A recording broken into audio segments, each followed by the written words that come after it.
The recovery trial actually looked at their data. They did an interim data analysis, and their data safety monitoring board suggested that there is no benefit because they had enrolled enough numbers to be able to analyze hydroxychloroquine versus those who had standard of care, and they said that there was no benefit in mortality seen, which was the endpoint used. What is clear now is hydroxychloroquine does not seem to have, or does not have, we know for sure now, does not have an impact on the disease course, on mortality in hospitalized COVID-19 patients. Where there is still a gap is, does it have any role at all in prevention or in minimizing the severity of the illness in early infection or even in preventing infection? We don't know that as yet. And we need to complete those large trials and get the data. So again, we have a definitive answer on that.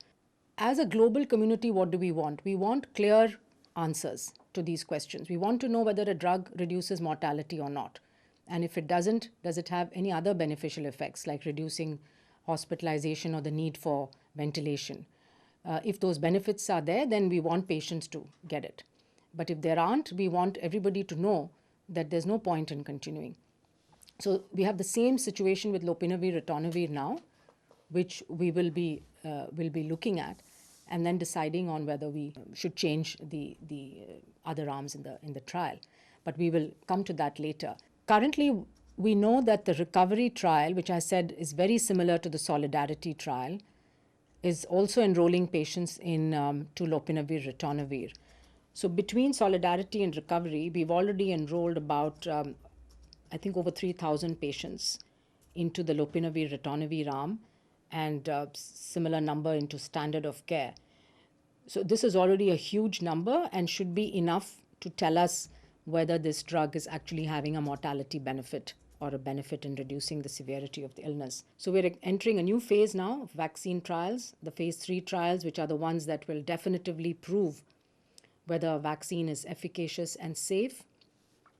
I'm hopeful, I'm optimistic, but vaccine development is a complex undertaking.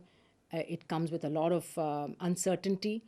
The good thing is we have many different vaccine candidates and platforms. So even if the first one fails or the second fails, we shouldn't lose hope, we shouldn't give up. So WHO is working on a fair allocation mechanism, which we're discussing with our member states to see, can countries all come to an agreement on how you share a limited supply of vaccine? Let's say you have 50 or 100 million doses at the end of this year. Okay, how should the world share that? Should it go only to the countries which have paid for it or are capable of paying for it to cover their own populations? Or should it go to protect frontline health workers or the most vulnerable people, whether they are the elderly or whether they are people with other diseases? And certainly frontline workers, health workers, but also other kinds of first responders are at the highest risk, as we've seen, unfortunately,